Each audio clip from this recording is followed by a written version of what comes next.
At 16, Emily Cruz discovered that her life was a lie. After her mother died, her stepfather sold the house, took all the money, and disappeared, leaving the girl at the mercy of her cruel Aunt Sylvia.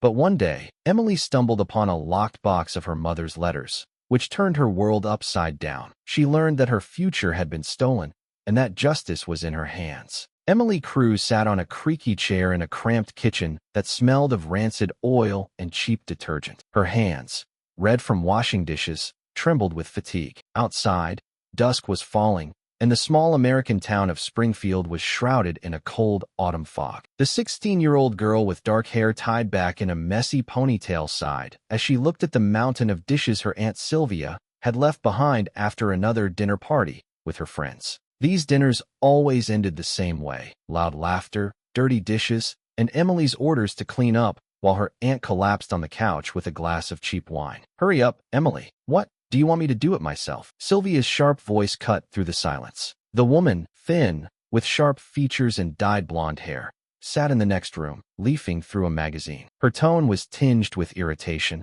as if her niece's very presence infuriated her.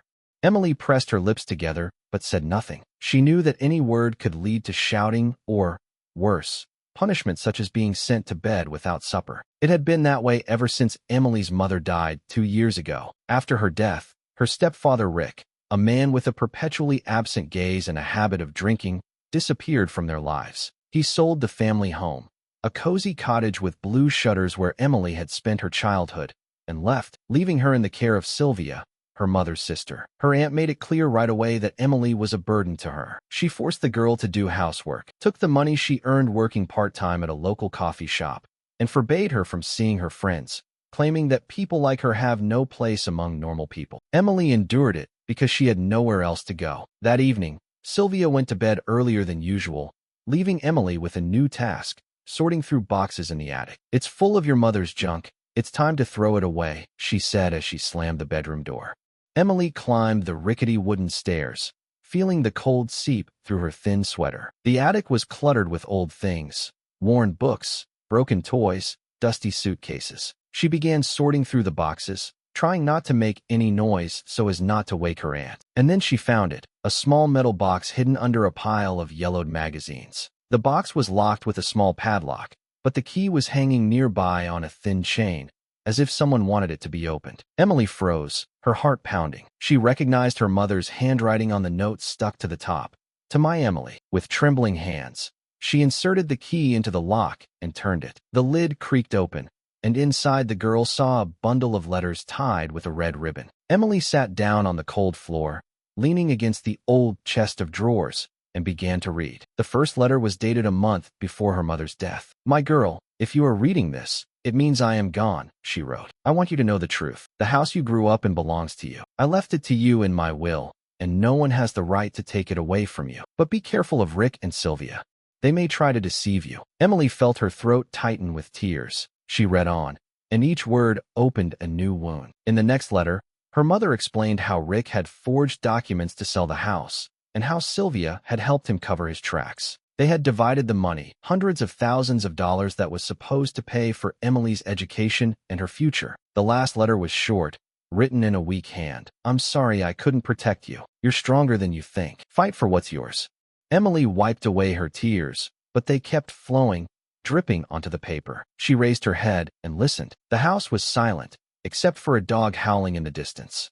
Emily realized that her life was a lie. Everything she had believed to be true had collapsed in an instant. She clutched the letters in her hands, feeling a mixture of fear and anger boiling up inside her. Her home, her future, everything had been stolen from her. But what could she do? Sylvia was her guardian, and Rick had been gone for a long time. She was a 16-year-old girl with no money and no support. And yet, deep down, a spark ignited. She would not give up. Emily hid the box under a floorboard she had noticed long ago. There was a crack where she used to hide her childhood treasures. She needed time to think, but at that moment, she heard footsteps. The stairs creaked, and Sylvia's voice, hoarse from sleep, came from above. "Emily, aren't you done yet? How long are you going to take?" The girl quickly pushed the box of junk back into place and went upstairs, trying to look calm. "I'm almost done."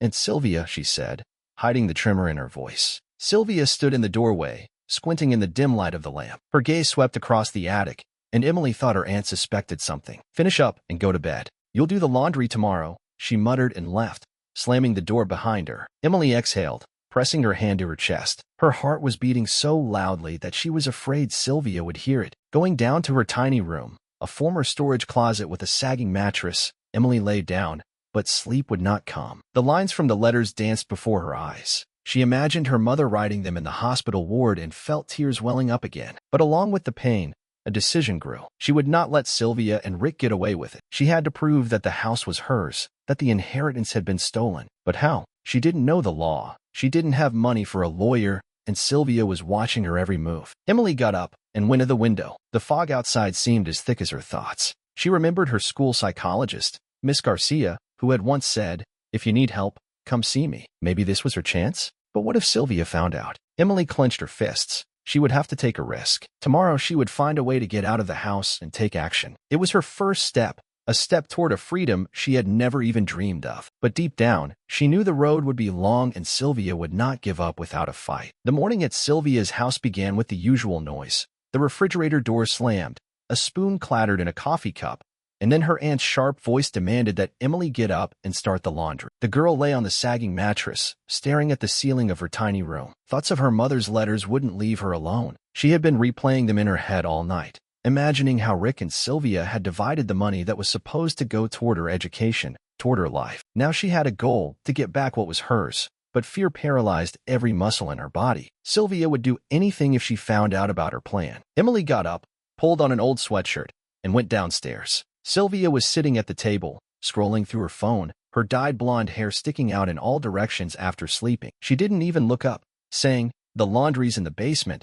Don't forget to hang it up. And don't you dare be lazy. I'll check." Emily nodded silently, picked up the basket of dirty laundry, and headed for the basement. This was her chance. Today, she had to get out of the house and find help. In the basement, amid the smell of damp and laundry detergent, Emily took her phone out of her pocket, an old one with a cracked screen that her friend Sofia had given her before Sylvia forbade her from seeing her friends. The battery was almost dead, but the girl managed to take a few pictures of the letters hidden in the attic. The quality was poor, but the text was legible. It was her first piece of evidence. She sent the photos to Sofia with a short message.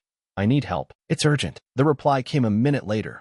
"Come to my place now." Emily knew that Sylvia would soon leave for work at the local supermarket, where she worked as a cashier. That gave her about an hour to escape. She quickly finished the laundry, hung it on the clotheslines in the basement, and went upstairs. Sylvia was already putting on her jacket. "I'll be back by 6. Make sure everything's done," she said, slamming the door behind her. Emily waited until her aunt's car was out of earshot, grabbed her backpack, threw in a bottle of water, and ran out the back door. It was a 15-minute walk to Sophie's house through the quiet streets of Springfield. The autumn wind blew yellow leaves across the sidewalks, and Emily's heart pounded with fear and hope. Sofia lived in a small house on the outskirts of town with her mother and older brother. She and Emily had been friends since elementary school, but after Emily's mother died, Sylvia forbade them to see each other, calling Sofia a bad influence. Now that friendship could be her salvation. Sofia opened the door as soon as Emily knocked. Her dark curls were pulled back into a high ponytail, and her eyes were filled with worry. "What's wrong? You look pale," she said, pulling her friend inside. Emily collapsed onto the living room sofa, her knees shaking. She pulled out her phone and showed her the photos of the letters. "My house. They stole it. Rick and Sylvia. Everything I had." Emily's voice trembled, but she tried to keep herself together. Sofia read the messages, her eyebrows furrowing deeper. "This is serious, Em. They had no right. We have to do something." She called her brother. "Javier, come here." A minute later, a tall guy in his 20s with short black hair and a serious look on his face entered the room. Javier was studying law at college and already had a part-time job at a local law firm. "What's all the noise?" he asked. But when he saw Emily's face, he fell silent. Emily told him everything. Her mother's death, Rick's disappearance, the letters she had found. Javier listened attentively, twirling a pen in his hands. When she finished, he nodded. "If the house is registered in your name, and it was sold without your consent, that's fraud. But you need proof. These letters are a good start, but you need to check the property documents." Emily felt a faint spark of hope ignite in her chest. "Where do I do that?" she asked. "Start by going to the school counselor, Miss Garcia," Javier advised. "She knows how to get in touch with free lawyers. I'll talk to some people at work, too, and maybe I can find someone who can help." Sofia squeezed Emily's hand. "We're here for you. You're not alone." For the first time in a long time, Emily smiled, albeit faintly. But the joy was short-lived. Returning home at 5, so that Sylvia wouldn't suspect anything, Emily immediately went up to the attic to check the box. Her heart sank. The floorboard was raised and the box was gone. She rushed downstairs, searching the rooms, but her aunt was not there yet. Panic overwhelmed her. Sylvia could come back early, find the letters, and destroy them. Emily rushed to the phone, but it was dead. She plugged it in, praying that her aunt would be delayed. At 6 o'clock, the front door slammed. Sylvia entered, carrying a bag of groceries, but her gaze was cold and sharp as a knife. "Where were you today?" she asked, placing the bag on the table. Emily froze. "At home, doing laundry," she blurted out, trying not to look her aunt in the eye. Sylvia took a step closer, her lips curving into a sneer. "Don't lie to me. I saw you leave, and you know what else I found?" She pulled the key to the box out of her pocket and waved it in front of Emily's face. The girl stepped back, feeling the blood drain from her veins. "That's mine," she said, but her voice betrayed her. Sylvia laughed, short and vicious. "Yours? It's mine now, and if you ever meddle in my business again, you'll be sorry." She grabbed Emily's arm, squeezing her wrist tightly, and dragged her toward her room. "You'll stay here until you understand who's in charge." The door slammed shut, and the key turned in the lock. Emily fell onto the mattress, holding back tears. She was trapped. The letters were gone, her phone was downstairs, and Sylvia was clearly up to something. But then she remembered Javier's words. She needed proof. She had the photos on her phone, and Sofia knew the truth. She had to get out. She went to the window. It was small,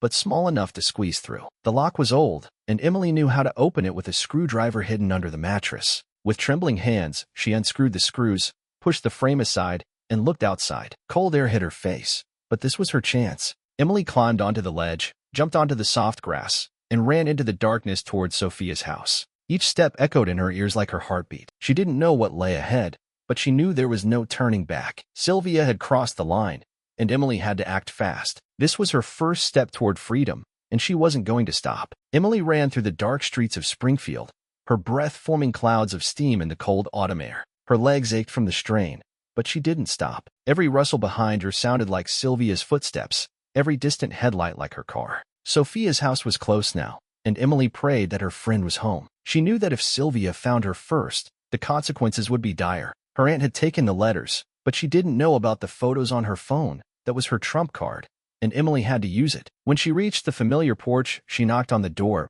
barely able to control her trembling. Sofia opened the door almost immediately, her face lit up with alarm.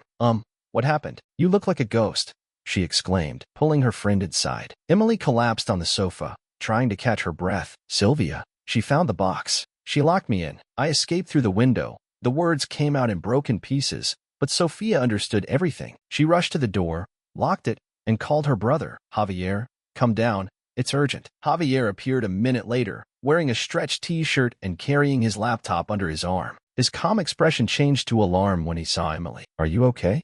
"What did she do?" he asked, sitting down next to her. Emily told him everything, how Sylvia had found the letters, threatened her, and locked her in the room. She took her phone out of her hoodie pocket. Luckily, she had it with her, even though it was dead. "Here are photos of the letters. It's all I have left," she said, handing the device to Javier. He plugged the phone into a charger and opened the photos. "The quality isn't great, but the text is legible. This proves that your mother wanted to leave the house to you. If we find the property documents, we can prove the fraud," he said, rubbing his chin thoughtfully. Sofia squeezed Emily's hand. "You're staying with us. Sylvia won't come here." Emily nodded, feeling the warmth of Sofia's home envelop her like a blanket. For the first time in a long time, she wasn't alone. The next day, Javier drove Emily to school. She was afraid that Sylvia would show up there, but she had no choice. She needed to talk to Miss Garcia, the school psychologist. Miss Garcia's office was at the end of a hallway littered with textbooks and children's drawings. The woman, who was short with kind eyes and short brown hair, looked up from her papers when Emily entered. "Emily, I'm glad to see you. Is something wrong?" she asked gently. Emily sat down opposite her, clasping her hands in her lap. She told her everything, about her mother's death, Rick's disappearance, Sylvia's letters and threats. Miss Garcia listened without interrupting, only frowning occasionally. When Emily finished, the psychologist sighed. "This is serious. You need a lawyer, and I know who to call. There's an organization that helps teenagers for free. I'll call Mrs. Lopez. She's a lawyer with experience in these kinds of cases." Emily felt a weight lift off her shoulders. "Thank you," she whispered, holding back tears. Mrs. Lopez, an energetic woman in her 40s with dark skin and a severe bun, met them 2 days later in her office, a small room overlooking the main street of Springfield. Javier brought printouts of the photos and letters, and Emily recounted her story. The lawyer studied the photos carefully, making notes in her notebook. If the house is registered in your name and the sale went through without your consent, it's illegal. I'll check the property registry and file a request. But we need to prepare for court. Your aunt won't give up without a fight, she said, looking Emily straight in the eye. The next few weeks were spent in intense preparation. Emily lived with Sofia, hiding from Sylvia. Mrs. Lopez confirmed that the house was still registered to Emily and that the sale had been made with a forged signature. This was their chance. Javier helped gather additional evidence, and Sofia encouraged Emily when she began to have doubts. But Sylvia wasn't sitting idly by. One morning, Emily received a message from an unknown number. Come home, or you'll regret it. She showed it to Javier, who frowned. She's bluffing. But be careful. The day of the trial was approaching, and Mrs. Lopez called Emily in for a final meeting. We have letters and records from the registry. It's strong evidence. But Sylvia has filed a counterclaim. She claims that you gave up the house yourself, and she has a document with your signature on it, said the lawyer, handing her a copy of the paper. Emily stared at the sheet. The signature looked like hers, but she had never signed anything like that. It's a forgery, she exclaimed, feeling her heart sink with horror. Mrs. Lopez nodded. I know, we'll prove it. But Sylvia plays dirty, and we need to be prepared for her tricks. Emily swallowed the lump in her throat. She trusted the lawyer, but she couldn't shake her fear. What if the court believed Sylvia? What if she lost everything? Javier, sitting next to her, put his hand on her shoulder. We'll find a way. I'll talk to a guy from college who knows about signatures. Maybe he can help. Emily smiled weakly, grateful for the support. But that evening, her worst fears came true. Sofia rushed into the room with her phone in her hands. Look, on the screen was a post in a local Springfield group. Someone had posted a photo of Emily with the caption, "Runaway niece wanted, reward for information." Comments from Sylvia's acquaintances had already appeared under the post, accusing Emily of ingratitude. She wants to turn everyone against me, Emily whispered, feeling the ground slip away from under her feet. Javier grabbed his laptop and started typing. We'll publish our version. We'll tell the truth. Let people know who she really is, he said resolutely. Sofia nodded. I'll ask my friends from school to spread it around. Emily looked at them, realizing that her allies were ready to fight. But inside, a feeling grew. Sylvia wouldn't stop. She had forged a signature, turned people against her, and perhaps that was only the beginning of her plan. That night, Emily couldn't sleep. She lay on the fold-out bed in Sofia's room, staring at the ceiling. Javier's phone flashed, a message from his acquaintance. The signature is fake. I can prove it in court. It was a glimmer of hope, but Emily knew that a real battle lay ahead. Sylvia had made her move, and now her aunt's betrayal was not only personal but public. Emily clenched her fists. She would not give up. Her allies were close by, and she had to trust them and herself. The morning before the trial began with gray skies and light rain tapping on the roof of Sofia's house. Emily stood by the window, clutching a mug of cold tea. Her gaze wandered over the wet streets of Springfield, but her thoughts were far away in the courtroom, where her fate would be decided today. She hadn't slept all night, replaying Mrs. Lopez's words in her head. Sylvia is playing dirty, but we have a chance. A chance was the thin thread Emily was clinging to, despite the fear gripping her heart. Sofia came up behind her and put her hand on her shoulder. Are you ready? She asked quietly. Emily nodded, even though everything inside her was screaming the opposite. Javier was already waiting downstairs with a backpack containing printouts of the letters and his friend's conclusion about the forged signature. It's time, he said, and the three of them headed for the courthouse, an old brick building in the center of town surrounded by bare trees. Emily felt each step echo in her chest with a heavy thud. The courtroom was small, with worn wooden benches and the smell of old paper. Emily sat down next to Mrs. Lopez, trying not to look at Sylvia, who had already taken her place across the room. Her aunt looked composed.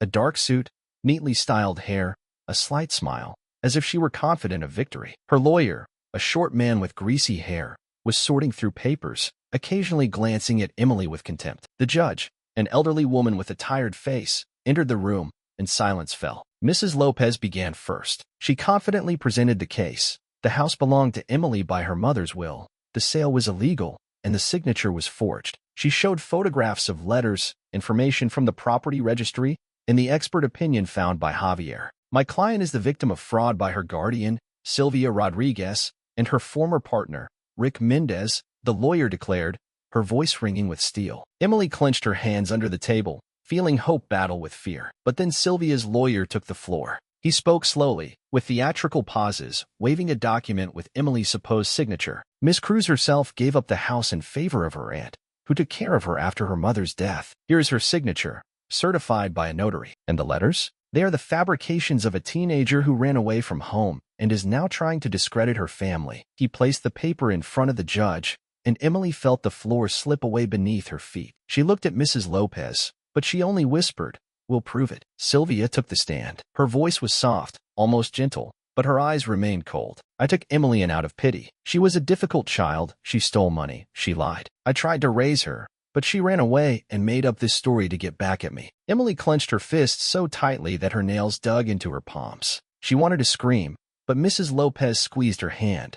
"Don't react. This is her game." When it was Emily's turn, she stood up, her knees shaking. Her voice was quiet but firm. "I didn't sign anything. This is my house. My mom left it to me, and she and Rick stole everything. Sylvia is lying." She looked at her aunt, who looked away for the first time. The judge wrote something down, but her face remained impassive. Mrs. Lopez called the witness, Tom Kelly, a former real estate agent who had helped Rick sell the house. Javier had found him through old records on the internet, and Tom agreed to testify when he learned that a child was involved. The man, with tired eyes and a hunched back, recounted how Rick had forged the documents and how Sylvia had convinced him to keep quiet in exchange for a share of the proceeds.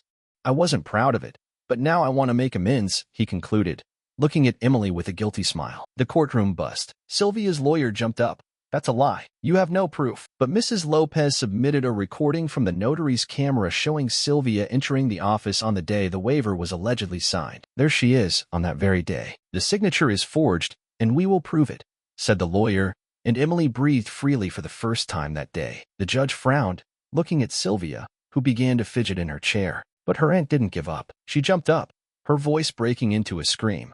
"It's all a lie. The girl set me up. She hates me because I made her work instead of hanging out with her friends." Her face turned red. Her hands were shaking. The lawyer tried to calm her down, but Sylvia pushed him away, pointing at Emily. "You ungrateful girl. I did everything for you." The courtroom fell silent, and even the judge raised her eyebrows. Emily saw her aunt losing control and realized this was her chance. Mrs. Lopez seized the moment. "Your Honor, Miss Rodriguez's behavior speaks for itself. She is lying to cover up a crime. We have letters, a witness, recordings, and her outburst only confirms her guilt." The judge banged her gavel, calling for silence. "Enough. I have heard both sides. I need time to decide," she said, and the hearing was adjourned. Emily left the courtroom, her legs feeling weak. Sofia and Javier were waiting for her at the exit. "You were awesome," Sofia said, hugging her friend. Javier nodded.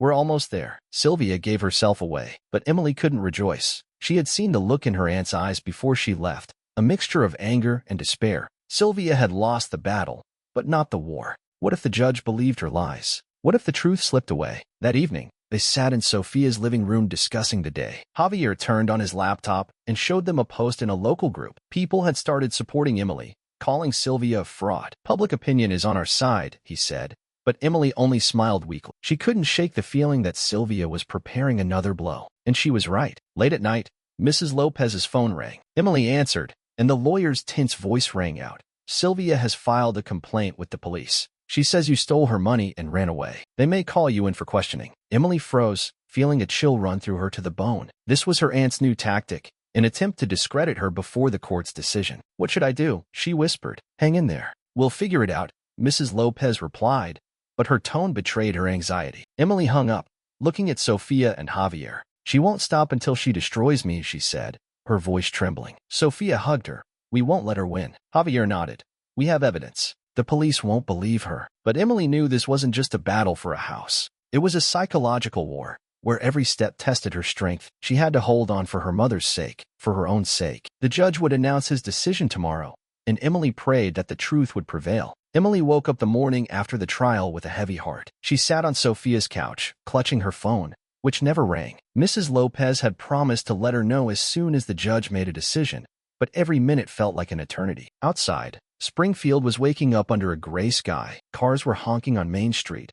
Children were running to school, and Emily felt cut off from the world. Yesterday's police interrogation, where she had been summoned because of Sylvia's complaint, had left a bitter taste in her mouth. She repeated the truth over and over, showed them photos of the letters, but the officer just frowned as he wrote down her words. Everything depended on the court. Sofia sat next to her, nervously fingering the edge of her sweater. "Everything will be fine, Em." The judge saw how Sylvia lost it, she said, but her voice trembled. Javier was silent, buried in his laptop, checking the news in the local group, where discussion of Emily's case was gaining momentum. People were divided into two camps. Some called her a victim, others a liar who had fallen for Sylvia's lies. Emily closed her eyes, trying to shut out the noise. She needed a decision now, not words of support. The phone finally rang. Emily jumped, grabbing the receiver. "This is Mrs. Lopez. The judge has reached a verdict. Come to the courthouse in an hour." The lawyer's voice was calm, but gave nothing away. Emily looked at her friends. "It's time." They gathered silently, like soldiers before battle. The drive to the courthouse was tense and quiet, broken only by the rain tapping on Javier's car windows. Emily clenched her fists, repeating to herself, "Let this be over. Let the truth prevail." The courtroom was almost empty except for a few curious onlookers. Sylvia was already sitting in her seat, her face pale but her lips pressed into a stubborn line. She didn't look at Emily, but Emily could feel her gaze, sharp and full of hatred. The judge entered, and the court fell silent. The woman adjusted her glasses, opened a folder, and began to speak. "After reviewing the evidence and witness testimony, I have reached the following decision. The house at 52 Lake Street remains the property of Emily Cruz. The sale is deemed illegal due to document forgery." Emily felt the air rush out of her chest. She looked at Mrs. Lopez, who nodded with a slight smile. The judge continued, "Sylvia Rodriguez and Rick Mendez are ordered to pay compensation in the amount of $150,000 for fraud. The case of slander and false accusations has been referred to the police for further investigation." The gavel struck the table, and the courtroom came alive with whispers. Sylvia jumped up, her voice breaking into a scream. "This is unfair. She's lying. You've all been taken in by her tears." The lawyer tried to sit her down, but she pushed him away, glaring at Emily with hatred. The judge banged the gavel. "Miss Rodriguez, calm down or you will be removed." Sylvia sank into her chair, her hands shaking. Emily looked at her, feeling neither joy nor malice, only exhaustion and relief. After the trial, Mrs. Lopez hugged Emily. "You did it. The house is yours." Sofia and Javier ran up, their faces beaming. "We won," Sofia exclaimed, hugging her friend. Javier slapped her on the shoulder. "You were the best." Emily smiled, but inside she was still shaking. This wasn't just a victory over Sylvia. It was the end of a nightmare that had lasted 2 years. A week later, Emily stood in front of her house. The blue shutters were faded, the garden was overgrown, but it was hers. The keys Mrs. Lopez had given her after signing the papers felt pleasantly cool in her palm. Sofia and Javier helped her move in, carrying boxes of her belongings and an old sofa from Sofia's house. "We need to have a party when you get settled in," Sofia winked, arranging books on the shelf. Emily nodded, looking at them gratefully. These two had become her family, not by blood, but by spirit. Sylvia disappeared from her life. After the trial, the police found Rick in a neighboring state. He was hiding in a cheap motel, spending the stolen money. He was arrested, and Sylvia was called in for questioning in the defamation case. Rumors spread that she had sold her apartment to pay part of the compensation and left Springfield. In the local community, her name became synonymous with shame. People who had previously supported her lies now condemned her. Emily didn't follow the story. Her war was over, and she wanted to move on. One evening, sitting on the porch of her house, Emily watched the sunset. The sky was painted gold and pink, reflecting in her eyes. She remembered her mother, her soft voice, her warm hands, the letters that had given her back her future. "I did it, Mom," she whispered, feeling tears roll down her cheeks. But these were not tears of pain, but of liberation. She had won the legal battle with the help of her friends and her belief in herself. Life was getting back on track. Emily returned to school, where Miss Garcia helped her apply for a college scholarship. Javier offered her a part-time job at his office to help save for home repairs. Sofia became her shadow. They planned trips and dreamed of the future. Emily learned to trust people again, rebuilding her life step by step. The house that had once been just a memory was now her fortress. And Sylvia?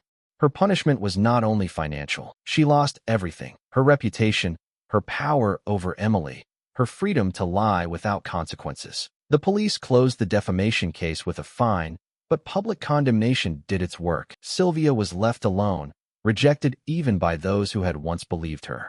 Emily didn't wish her any harm. It was enough for her to know that justice had prevailed. One evening, Javier brought pizza, and he and Sofia had an impromptu dinner in Emily's living room. Laughter filled the house, chasing away the shadows of the past. "Here's to you, Em. You're stronger than you think," Javier said, raising his glass of soda.